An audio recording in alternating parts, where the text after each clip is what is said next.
Rebonjour tout le monde, re-bienvenue au rendez-vous éco-responsable. On espère que vous avez apprécié votre matinée autant que nous. Et sachez qu'on a encore de bien belles choses à vous partager au cours des prochaines heures. On va débuter avec l'atelier participatif du CIRAD. Et d'emblée, je vous présente le CIRAD en tant que tel, qui est le Centre de recherche en développement durable. Donc, Centre de recherche appliqué en développement durable. Il offre des services de recherche et d'analyse ainsi que du soutien, de l'accompagnement et de la formation aux organisations qui souhaitent trouver des solutions innovantes.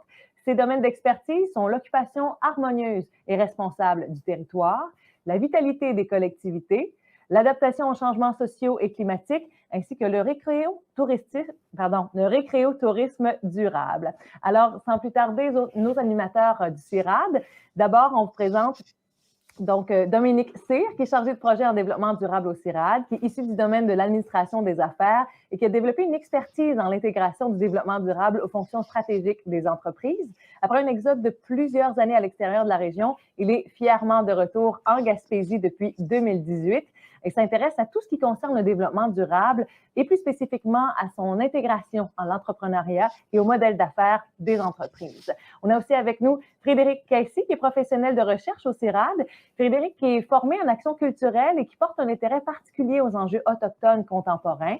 Sa formation universitaire l'a mené à maîtriser la démocratisation de la culture et à l'actualiser de façon innovante dans les espaces d'aujourd'hui. Elle détient une forte compétence à susciter la participation et le travail collectif de ses collègues. Alors, à vous deux, bonjour. Merci d'être avec nous. Bonjour Stéphanie. Bonjour Stéphanie. Alors, je vous laisse présenter l'atelier en tant que tel pendant une bonne trentaine de minutes. Ensuite, on reviendra avec quelques consignes aux participants pour bien adhérer aux sessions. À vous la parole. Excellent. Laissez-moi partager mon écran.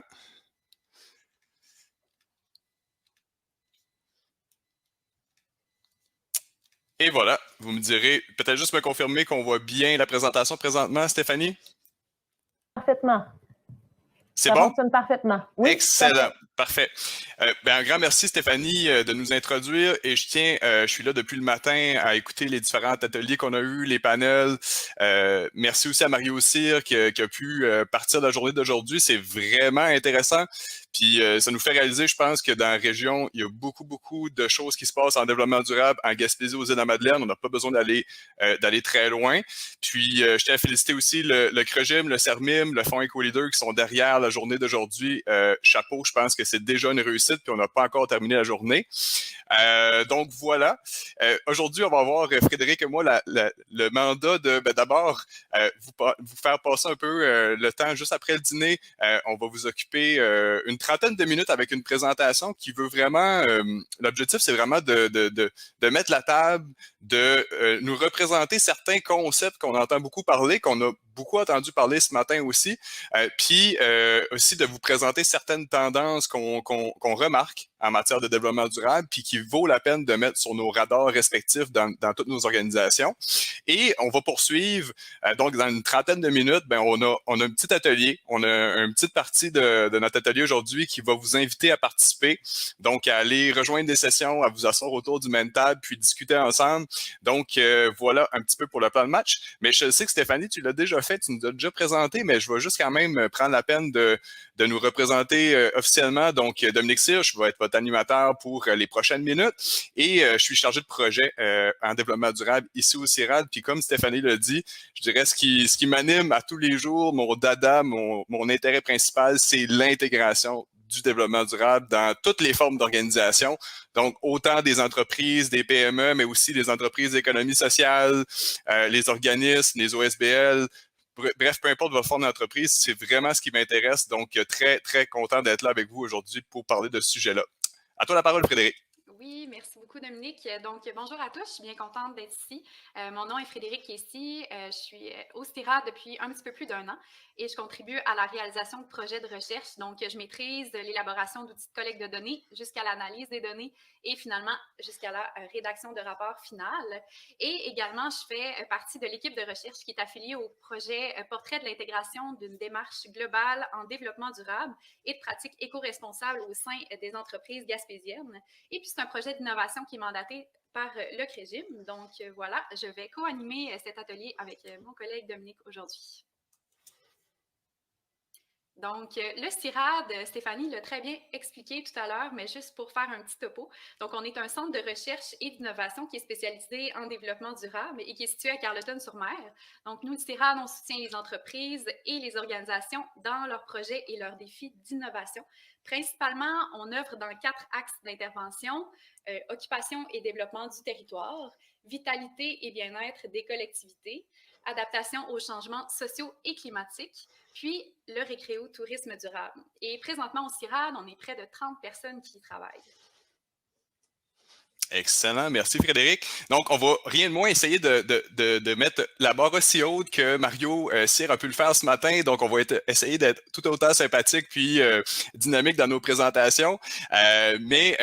Grosso modo, le plan de l'atelier, c'est vraiment, en fait, la position que je vous invite à prendre aujourd'hui comme participant à cet atelier-là, c'est vraiment en fait une position de un peu plus de recul, d'essayer de prendre ce moment-là pour vous questionner puis réfléchir à votre propre organisation, puis de voir les informations un peu comme des informations supplémentaires qui pourraient un jour vous aider dans votre propre démarche. Donc, voyez vraiment les 30 prochaines minutes comme une période, un moment pour vous prendre un recul par rapport à tout ça. On sait que ça va vite, on sait qu'il y a beaucoup d'informations, donc on a fait un petit travail pour essayer de vous simplifier ça le plus possible. Et comme on l'a dit dans le 3e bloc, là, vraiment, on va vous inviter en fait à rejoindre des sessions, donc à discuter entre vous par rapport à ce qui a été présenté aujourd'hui. Donc, je me lance sans plus tarder. Un des défis, ça fait déjà presque 10 ans que je travaille dans le domaine du développement durable, dans le domaine de l'intégration dans les organisations. Puis, je dirais, un des principaux défis qu'on observe, c'est vraiment tout le cadre conceptuel de démêler les différents concepts. On entend parler de développement durable, on entend parler depuis ce matin aussi de pratiques éco-responsables, de technologies propres. Donc, qu'est-ce que ça veut dire tout ça? Donc, on voulait vraiment en profiter aujourd'hui pour faire une petite mise à niveau. Puis, on est chanceux quand même au Québec parce qu'on a l'Institut de la statistique du Québec, l'ISQ, qui a créé, qui a pris le temps dans les dernières années de bien définir les termes. Donc, on a vraiment au Québec un cadre conceptuel assez clair par rapport au développement durable et ce qu'on appelle l'économie verte. Donc, les principales notions qu'on va juste rapidement repasser aujourd'hui, c'est développement durable, une démarche stratégique de développement durable. On avait d'ailleurs un panel ce matin avec 3 entreprises invitées. On va parler aussi de pratiques éco-responsables et technologies propres. D'abord, il faut comprendre que le développement durable, quand on parle de développement durable, c'est l'objectif ultime à atteindre. Donc, souvent, j'entends un commentaire, par exemple, c'est bien, OK, parfait, c'est bien beau, développement durable, mais qu'est-ce que je peux faire concrètement? Mais c'est normal, quand on parle de développement durable, quand Mario nous disait ce matin que c'était de, justement, ne pas nuire aux générations futures, bien, c'est notre grand objectif à tous, dans notre entreprise, dans notre organisation, comme individu aussi, c'est ce qui nous lie. On travaille tous pour un développement durable finalement. Mais après, autour du développement durable, on a différents outils. Voyez ça comme une boîte à outils, puis vous avez là-dedans différents concepts, donc comme les pratiques éco-responsables, comme les technologies propres, comme l'économie circulaire, qui sont des outils finalement beaucoup plus concrets pour vous aider dans votre propre, je vais dire, démarche vers un meilleur développement durable. Donc, le développement durable, je ne reviendrai pas très longtemps sur la définition, mais vous l'avez à l'écran, c'est la définition qu'on entend probablement le plus. Elle date quand même d'une trentaine d'années, mine de rien. C'est une définition qui a fait son chemin, mais qui est toujours autant d'actualité. En fait, comme si on l'interprète pour une organisation, pour une entreprise, c'est vraiment d'essayer de réfléchir pour que vos activités aujourd'hui répondent évidemment à vos besoins aujourd'hui, mais en même temps que ça ne compromette pas toute notre société dans quelques années, puis qu'on ne puisse plus répondre répondre à nos besoins de la même façon. Donc, c'est vraiment ça l'objectif ultime à atteindre avec le développement durable. Mais encore là, c'est sûr que quand on lit ça comme organisation, on se demande, OK, mais concrètement, comment je peux passer à l'action? Et c'est là qu'il faut aller voir d'autres concepts. On arrive vers le concept de pratique éco-responsable et je vais le lire parce que c'est important de comprendre que c'est une pratique de gestion. Et là, je souligne ce terme-là parce que pratique de gestion, ça veut dire que peu importe l'organisation que vous êtes, peu importe la forme que vous soyez, un OSBL, une entreprise privée, une entreprise d'économie sociale, vous pouvez mettre en place des pratiques éco-responsables. Ce n'est pas réservé à, par exemple, des entreprises industrielles qui ont à gérer un niveau de pollution, par exemple, plus élevé. C'est vraiment pour toutes les formes d'organisation possibles. Donc, on peut donc comprendre que peu importe quelle pratique de gestion que vous parlez, il y a probablement une version éco-responsable, une version qu'on dit des fois plus verte. Donc, c'est vraiment un outil, la pratique éco-responsable concret pour intégrer le développement durable. Et donc, je le lis quand même complète comme une pratique de gestion éco-responsable, comme l'amélioration de l'efficacité énergétique et de la gestion des déchets, l'insertion sociale, la prévention des accidents ou le contrôle de la rentabilité vise à répondre à un enjeu social, environnemental ou économique précis. Ce qui est important de comprendre, c'est comme organisation, vous pouvez mettre en place une pratique éco-responsable ou une pratique de gestion éco-responsable, mais ça ne veut pas dire que vous avez mis en place une démarche stratégique de développement durable. Parce que, par exemple, vous pourriez, comme organisation, décider de vous attaquer, par exemple, à vos déplacements. Vous pourriez dire, j'optimise mes déplacements, je veux réduire mon empreinte carbone, par exemple. Donc, vous allez mettre en place une pratique de gestion éco-responsable. Par exemple, vous allez mettre en place l'éco-conduite ou encore faire l'acquisition d'une voiture électrique. C'est possible, mais ça ne veut pas dire que vous aviez fait une réflexion stratégique, que vous avez intégré le développement durable dans tous les aspects de votre organisation. Je dirais qu'il faut voir vraiment une démarche stratégique, comme on voyait avec le Nordais, comme on voyait avec Homewardware ce matin, avec l'entreprise à Pierre-Luc Bigaouette. C'est vraiment un outil supplémentaire, une démarche stratégique de développement durable. Et les pratiques éco-responsables, en fait, ça vient compléter une démarche stratégique de développement durable. Pour l'illustrer d'une autre façon concrète, imaginez que dans votre entreprise, que vous avez la comptabilité, la finance, le marketing, les achats, bien, une démarche stratégique de développement durable, ça viserait à vraiment intégrer le développement durable dans l'ensemble de vos activités de gestion. Donc, ce n'est pas un seul projet. Les technologies propres, un autre beau terme à définir. Les technologies propres, en fait, on imagine souvent, en tout cas, moi, l'image qui venait naturellement, c'était un panneau solaire, une voiture électrique. C'est comme clair dans notre tête que c'est une technologie propre ou une technologie verte, mais c'est beaucoup plus que ça. Une technologie propre, je donne un exemple concret dans la région. On a vu des pêcheurs installer des caméras sur leur filet de pêche pour justement réduire les prises accidentelles, donc pour pouvoir pêcher davantage, en fait, l'espèce qu'ils souhaitent ramener à la surface. Et la caméra en tant que telle, c'est considéré comme une technologie propre parce que ça l'aide l'entreprise à diminuer la pression sur l'environnement. Donc, c'est très large, mais vous voyez que, bon, il y a beaucoup de types de technologies propres, mais c'est également un outil supplémentaire dans votre boîte à outils du développement durable. Bref, tout ça pour comprendre qu'une entreprise peut implanter une pratique d'affaires éco-responsable, peut implanter une technologie propre, mais sans qu'elle ait nécessairement réalisé une démarche stratégique de développement durable. Et le défi, en fait, c'est d'amener les entreprises, les organisations à faire les deux en même temps. Et là, vous allez voir dans les prochaines minutes, on vous présente en fait les résultats d'un sondage qui a été fait par, en fait, de 2 sondages qui ont été faits par le ministère de l'Économie et de l'Innovation sur le développement durable au Québec. Et le MEI est allé sonder en fait les entreprises du Québec, de partout au Québec, pour savoir où en était rendu l'avancement du développement durable au sein des entreprises. Et ça, c'est vraiment, en fait, des sondages que j'aime consulter parce que ça nous donne une bonne idée de on en est rendu où. Et ce qu'on voit de façon générale dans les études du MEI, il y a seulement pour l'instant 2 éditions, mais on voit en général qu'une démarche de développement durable, c'est pas encore... On avait la question d'ailleurs ce matin, c'était intéressant de voir, on demandait à nos 3 panélistes du deuxième panel s'ils se sentaient seuls ou s'ils étaient un peu des exceptions dans leur démarche stratégique de développement durable. Mais on pourrait, selon les chiffres, en tout cas de 2017, on pourrait dire que c'est vrai. C'est une minorité d'entreprises qui ont vraiment amorcé une démarche de développement durable au Québec. On était en 2017 autour de 10%, mais on aura probablement dans les prochains mois une version mise à jour de ce sondage du MEI. Ça sera intéressant de consulter les résultats. Par contre, quand on regarde du côté des pratiques éco-responsables, des projets, des actions que réalisent les entreprises, évidemment, vous pouvez avoir fait quelque chose sans avoir fait une démarche stratégique de développement durable, comme on l'illustrait.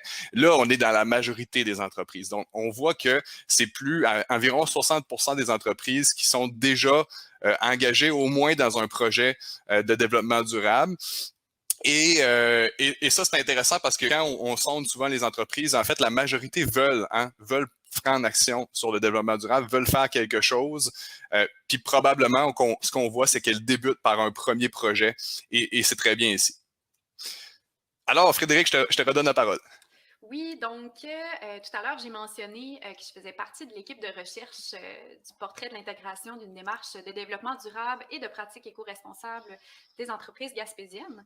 Donc, ce projet-là, en fait, c'est un peu dans la même angle là, que le sondage sur le développement durable réalisé par le ministère de l'Économie et de l'Innovation, pardonnez-moi, en 2013 et en 2017, comme on vient tout juste de voir à l'écran, auprès des entreprises du Québec. Donc, ce projet-là, en fait, avec nous au CIRAD, en partenariat avec le CREGIM, et c'est axé sur la prise de connaissance du développement durable actuel de la région gaspésienne. Donc, un projet de recherche qui est plutôt régional. Il s'agit également d'aller plus loin qu'un simple portrait, puis il s'agit d'aller identifier les freins des entreprises, les enjeux, les défis qui peuvent œuvrer là, sur le territoire. Puis ensuite, de ce fait, le CREGIM va avoir une meilleure connaissance des besoins actuels en Gaspésie et pourra donc trouver une façon d'y répondre. Par exemple, avec des ressources financières, de l'accompagnement, de la documentation, des outils ou encore de la formation nécessaire. Aussi, lors de la collecte de données de ce projet-là, il s'agissait également de connaître l'intérêt un peu des entreprises à intégrer le développement durable au sein de leur entreprise, de prendre un peu le pouls de qui ça pourrait intéresser pour possiblement mettre en place des initiatives gaspésiennes. Et le projet contenait plusieurs étapes afin de réaliser le mandat de recherche. Ça commençait bien évidemment avec une revue littérature afin d'élaborer le questionnaire. Ensuite, on a fait une demande auprès du registraire du Québec afin d'obtenir la liste des entreprises du territoire. Enfin, dans le cadre de l'étude également, les entreprises ont été pigées de manière probabiliste. Donc, nous les avons contactés, pardonnez-moi, pour les informer de notre démarche.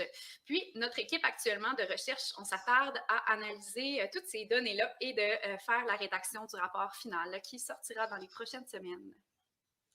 Merci beaucoup, Frédéric. Donc, ça, on voulait vous le mentionner parce que c'est intéressant de voir qu'on a eu des sondages provinciaux, mais que présentement, on verra probablement un portrait gaspésien de où est rendu le développement durable dans les organisations gaspésiennes. Sinon, quelles tendances sont à surveiller en matière de développement durable? Ben là, c'est comme une question illimitée. Là, on aurait vraiment pu aller dans plusieurs directions avec ça, mais on voulait vraiment attirer votre attention. On sort d'une période un peu... on est encore dedans là, d'une crise sanitaire, donc on est allé présenter un peu des faits en lien avec ça.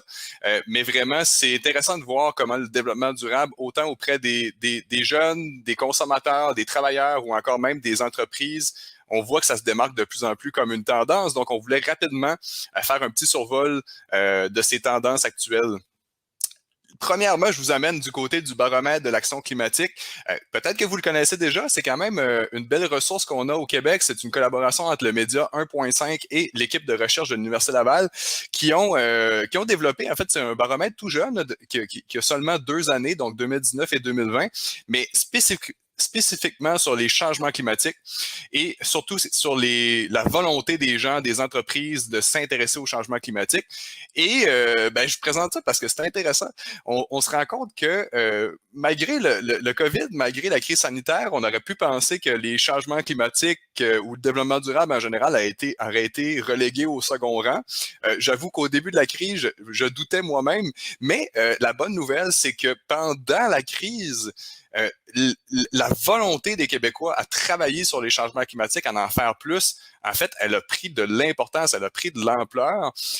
Et ça, c'est assez surprenant. On peut peut-être penser que finalement, parce que les gens ont eu davantage de temps pour regarder leur propre situation, de faire un recul aussi, puis de voir cette trop haute crise, la crise climatique arriver, on voit que c'est de plus en plus important chez les Québécois, plus qu'avant la pandémie. Donc ça, c'est intéressant.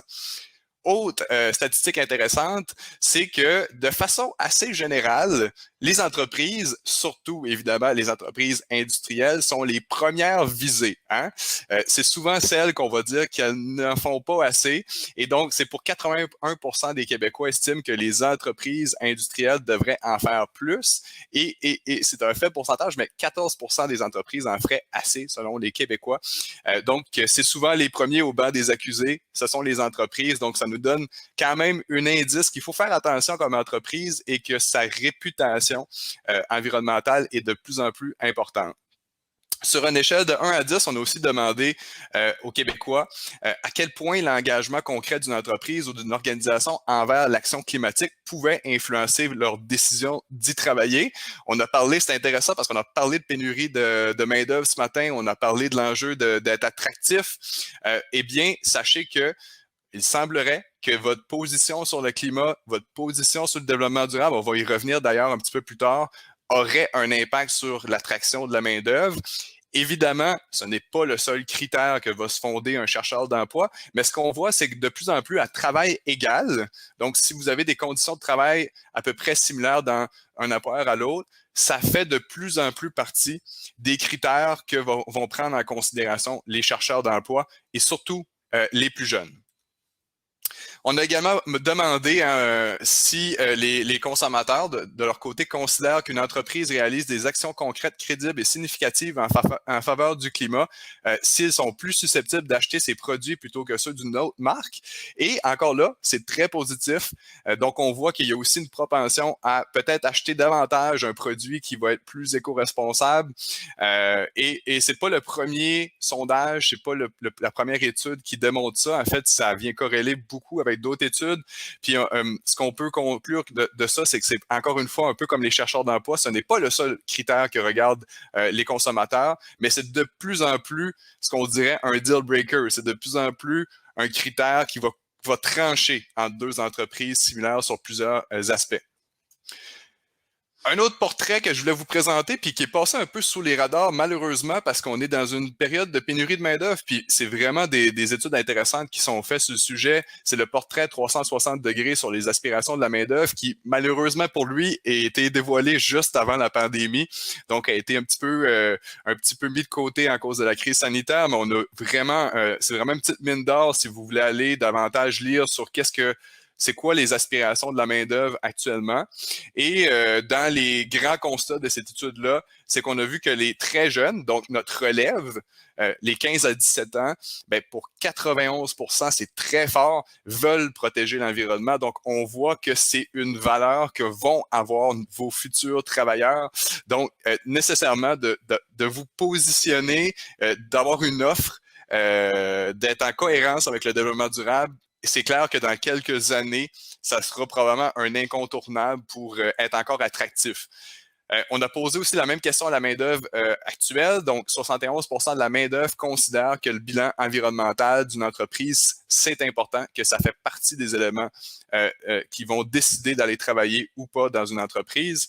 Donc, ça résume ce que je vous disais tout à l'heure, à condition de travail égale.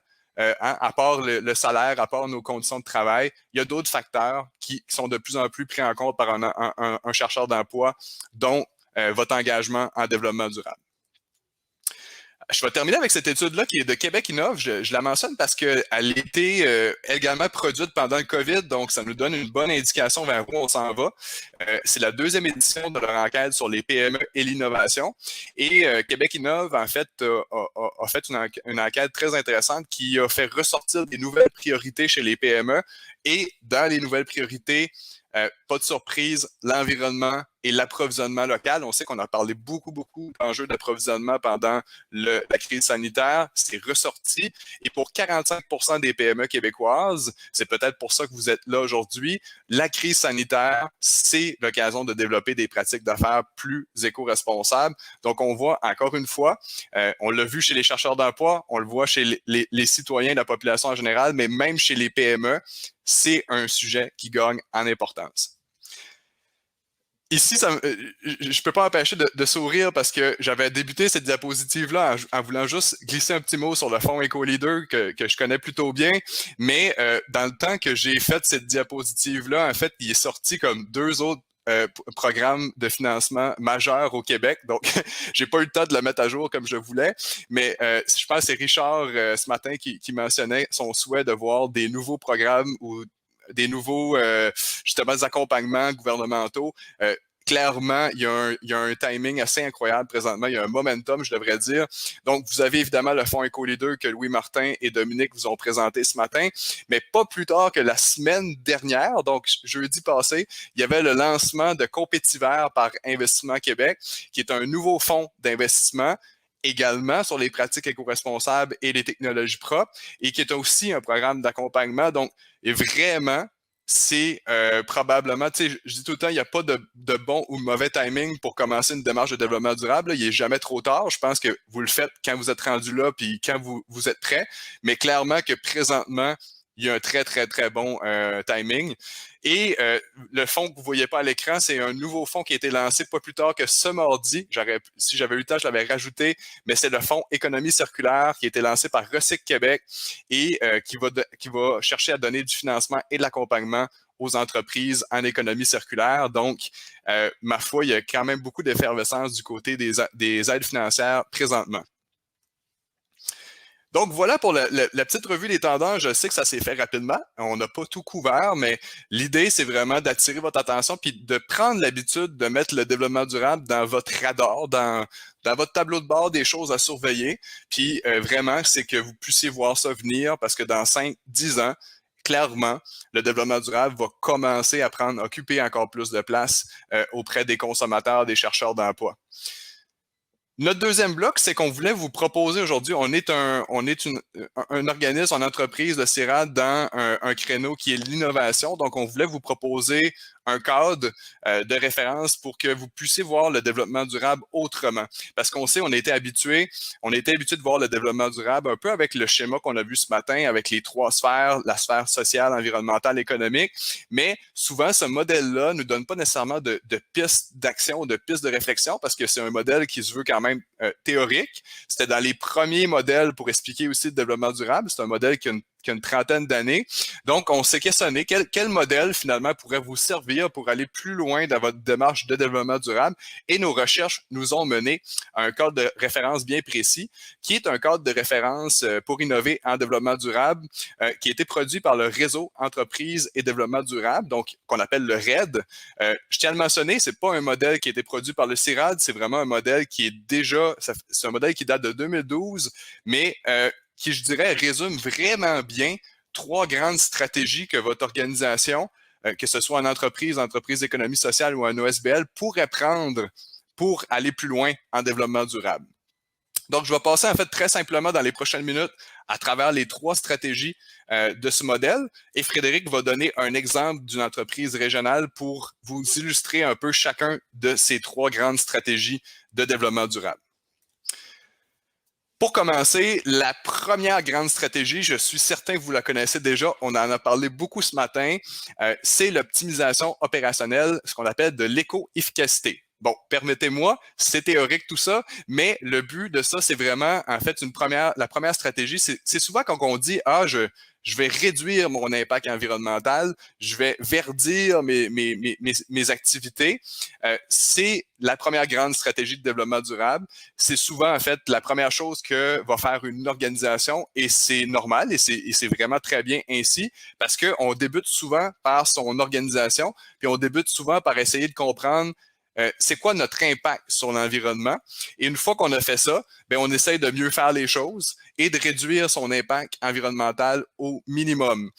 Ça, c'est la première grande stratégie. Ce qu'il faut comprendre, c'est qu'il y a plusieurs entreprises vont arrêter ou vont vraiment se concentrer sur réduire, mais on peut vraiment aller plus loin dans d'autres stratégies de développement durable, comme on va le voir dans les prochains instants. Parce qu'évidemment, une entreprise qui réduit au maximum son impact sur l'environnement, ben, elle continue à avoir un impact sur l'environnement. Donc, il faut trouver d'autres stratégies pour pouvoir vraiment aller plus loin. Deuxième grande stratégie que nous propose le modèle, c'est la transformation organisationnelle. Autrement dit, c'est bien faire, mais en faisant de nouvelles choses. Et là, c'est vraiment davantage d'essayer de chercher et quelles opportunités peut nous apporter le développement durable. Donc, on n'est plus dans le réduire son impact, mais on est dans quel autre service, quel autre produit je pourrais offrir à la clientèle, à ma clientèle, pour, oui, répondre au développement durable, puis en même temps répondre à mon entreprise. On a eu un exemple exceptionnel, l'avoir connu à l'avance, je pense que je l'aurais mis comme exemple. C'est la ferme Bourgeois ce matin qui nous parlait de comment elle avait réussi à utiliser du fumier pour finalement créer un nouveau produit. Mais là, on est vraiment plus dans réduire. Oui, ça réduit un peu l'impact, mais on est davantage en même créer un impact positif parce que on est en train de créer des nouvelles opportunités, des nouveaux produits, des nouveaux services. Troisième stratégie, c'est élaboration de système. Élaboration de système, ça veut dire, c'est un peu comme la transformation organisationnelle, sauf que la transformation organisationnelle, quand vous créez des nouveaux produits ou des nouveaux services éco-responsables, vous travaillez à les développer pour votre entreprise. Élaboration de système, c'est vraiment de travailler avec d'autres acteurs de notre société, de la communauté, en Gaspésie, aux Îles-de-la-Madeleine, pour travailler sur des problèmes, des enjeux communs de développement durable. Et là, on est vraiment en train d'atteindre l'objectif du développement durable qui est ultime, c'est de travailler ensemble puis de régler des problèmes ensemble. Donc, quand on voit, par exemple, on avait Exploramer ce matin, quand Exploramer nous parle d'avoir travaillé à faire avancer la certification clé verte, d'avoir essayé, pas clé verte, la certification fourchette bleue, ben vraiment, là, on est en train de vouloir élaborer un nouveau système puis de vraiment essayer de transformer le système pour que les espèces québécoises de poissons soient davantage consommées. Et là, on n'est pas en train de seulement travailler sur notre organisation, on est en train de travailler sur le modèle au complet. Donc, vous voyez que ces trois grandes stratégies vraiment différentes, mais qui se complètent et qui nous permettent d'aller plus loin en développement durable. Donc, je les résume rapidement. Optimisation opérationnelle, qu'on appelle aussi éco-efficacité. Des exemples, c'est toutes les fois que vous cherchez à réduire. Donc, quand vous cherchez à améliorer votre gestion des matières résiduelles, quand vous cherchez à améliorer votre consommation énergétique, votre consommation de matières premières, réduire les emballages ou encore de rendre votre parc de véhicules, par exemple, électrique ou hybride. On est dans cette première grande étape du développement durable. Et là, je vais laisser Frédéric nous donner un exemple régional. Oui, donc la première exemple régional que je vous présente, c'est le Uniprix Laurent Lebeau-Carbonneau. Donc, l'entreprise, elle, a effectué une optimisation opérationnelle, donc autrement dit, comme Dominique le disait tout à l'heure, une éco-efficacité. Donc, eux avaient vraiment une conscience écologique bien ancrée dans leurs valeurs et les propriétaires ont d'abord fait appel à l'organisation, peut-être que vous connaissez, Maillon Vert, qui les ont accompagnés dans leur démarche éco-responsable. Donc, le Uniprix compte aujourd'hui une voiture Volt hybride et une Bolt qui est 100% électrique pour réaliser leur livraison quotidienne, ce qui leur permet d'épargner notamment plus de 10 tonnes de CO2 annuellement. C'est vraiment génial. Également, les propriétaires ont optimisé la gestion des déchets à l'intérieur même de la pharmacie. Et finalement, la pharmacie aussi promouvoit le recyclage, la réutilisation de leurs pots de médicaments. Donc, invite les clients à ramener leurs pots là, à chaque visite et offre des gales de plastique recyclables également. Merci, Frédéric. Donc, pour notre deuxième stratégie, qu'on appelle transformation organisationnelle, on l'a dit, c'est de travailler, de réfléchir comment votre organisation pourrait développer peut-être des nouvelles activités, des nouveaux services, des nouveaux produits éco-responsables en lien avec le développement durable. Et là, c'est pas nécessairement juste pour les entreprises. Vous pouvez être un organisme de développement économique, par exemple, puis c'est de réfléchir comment est-ce que je pourrais adapter mon offre par exemple en développant un nouveau programme d'aide financière ou d'organiser un nouveau type d'événement ou un nouveau type finalement de projet qui va pouvoir encourager des projets entrepreneuriaux, par exemple, éco-responsables. Donc, n'importe quelle organisation peut effectuer une transformation organisationnelle. Donc, des exemples, on l'a dit, des nouveaux produits, services éco-responsables. Par exemple, de valoriser ces déchets, comme on parlait ce matin avec la ferme avicole, de réduire ces déchets, mais essayer de voir finalement tous ces résidus, tous les gaspillages qu'on peut faire en organisation, en entreprise pour se créer des nouvelles opportunités d'affaires. Donc là, on n'est plus dans le réduire, on est dans créer un impact, créer quelque chose de nouveau, un impact positif et d'évaluer les opportunités d'affaires offertes par le développement durable. Donc, je te repasse la parole, Frédéric. Oui, donc la deuxième entreprise qu'on présente, c'est le Sargim, probablement que la majorité d'entre vous la connaissent déjà. Donc, pour cette entreprise, la proximité et le respect de la nature font vraiment partie des valeurs bien ancrées de la compagnie Sargim. Et la pépinière de petits arbres de plantation a eu le désir un peu de dessiner son empreinte écologique lors de certaines rencontres avec leur conseil d'administration. D'abord, l'entreprise a fait un premier pas en effectuant de l'éducation à leurs employés par la mise sur pied de bonnes pratiques éco-responsables à l'intérieur de l'entreprise. Et ensuite, ils ont effectué une transformation organisationnelle, donc en offrant un nouveau service, et c'est celui de la compensation de carbone. Peut-être que vous utilisez déjà ce service. Le site web de l'organisation offre une plateforme vraiment géniale qui permet de calculer votre dépense en carbone et de la compenser avec l'achat d'un ou d'arbres plantés. L'an dernier, cette filière de compensation de carbone représentait 5 du chiffre d'affaires annuel de 2 millions.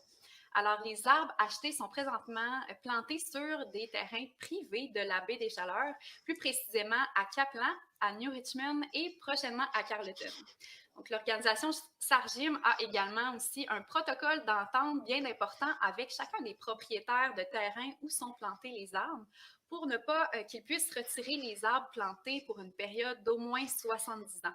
Donc, de cette façon-là, Sargim s'assure que durant les 7 prochaines décennies, les arbres auront donné la somme prévue pour équivaloir finalement à la compensation de carbone. Et puis, en terminant, je peux vous dire également que l'entreprise initie chaque année plusieurs jeunes à la plantation des arbres achetés pour la compensation de carbone en organisant des activités de plantation. Donc, c'est une façon pour l'entreprise Sargim de transmettre un peu leur savoir-faire et leurs valeurs dans un esprit de pérennité et de faire vivre finalement le développement durable aux futurs acteurs de demain. Oui, puis d'ailleurs, je pense qu'on en profite pour saluer Denis. Je l'ai vu ce matin, en tout cas, connecté dans Opin. Donc, salutations, Denis, c'était encore là. Et oui, je pense que c'était intéressant comme exemple. Puis, on voit que ce que j'ai pas dit au début sur le modèle qu'on vous présente, c'est vraiment la majorité des entreprises, le guide du réseau entreprise développement durable le mentionne, à peu près 90% des entreprises sont vraiment dans la phase 1, dans la stratégie 1, qui est optimisation opérationnelle. Le défi, là, c'est vraiment d'amener la majorité des entreprises, finalement, à développer ce genre de nouveaux produits, ce genre de nouveaux services. Et Sargim, c'est un bon exemple. Et c'est encore une minorité d'entreprises qui a, je dirais, développer cette stratégie-là, développer le réflexe d'utiliser le développement durable comme une opportunité. Troisième stratégie, élaboration de système. Donc, on termine avec ça ici. Et en fait, élaboration de système, des exemples, c'est vraiment essayer de réfléchir au développement durable, mais ensemble. Donc, c'est essayer de voir comment on pourrait travailler ensemble sur un enjeu de développement durable dans notre communauté, dans notre société. C'est beaucoup plus large. Certains vont dire que c'est un synonyme d'économie circulaire et c'est vrai d'une certaine façon. Donc, c'est s'associer à d'autres organisations pour développer un nouveau produit-service à partir de matières résiduelles. Partager certaines ressources. On peut penser on a des organisations en Gaspésie qui partagent la main-d'œuvre.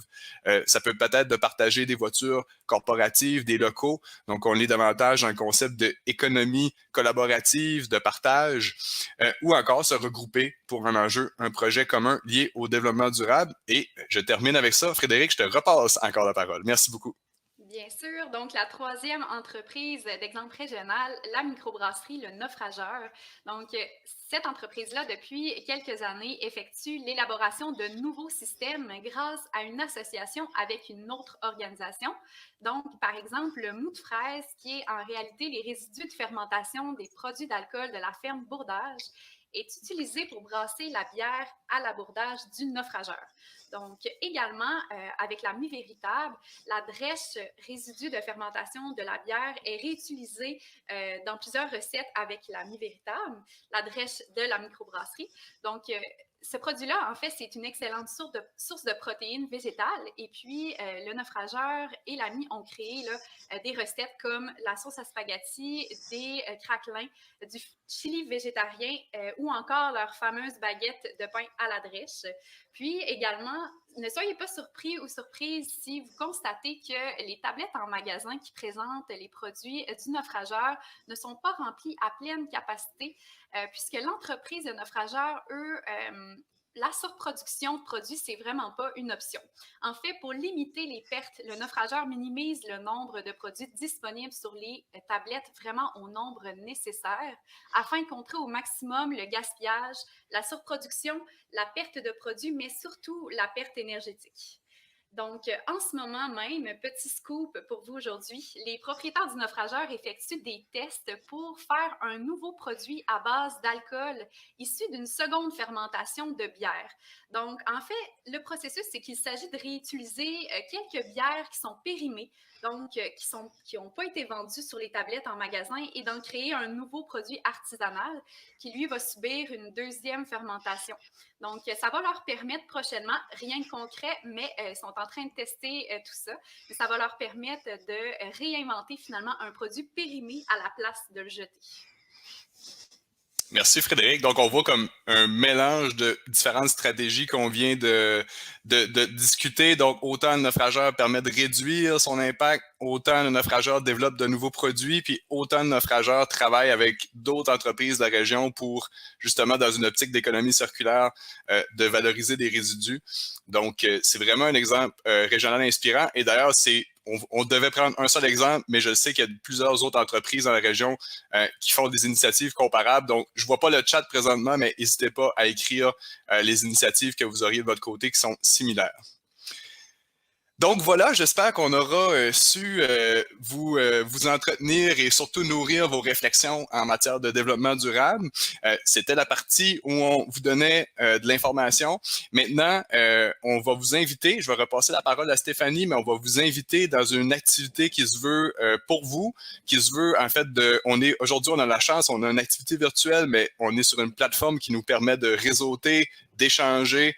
Donc, ce qu'on veut vous amener à faire dans les prochaines minutes, c'est de rejoindre un groupe pour pouvoir vraiment parler on en a parlé un petit peu ce matin dans les périodes de questions, mais quels sont vos défis, quels sont vos besoins en développement durable, qu'est-ce que vous auriez de besoin pour aller plus loin dans votre propre démarche. Et le but de l'exercice, c'est de vous laisser surprendre, peut-être qu'autour de la table avec vous, il y aura une autre organisation, une autre entreprise qui pourrait vous aider ou en tout cas qui pourrait vous aider à réfléchir pour aller plus loin. Donc, c'est ce qu'on veut recréer aujourd'hui. Mais sans plus tarder, je te repasse la parole, Stéphanie. Merci beaucoup à vous deux. Votre enthousiasme est vraiment contagieux.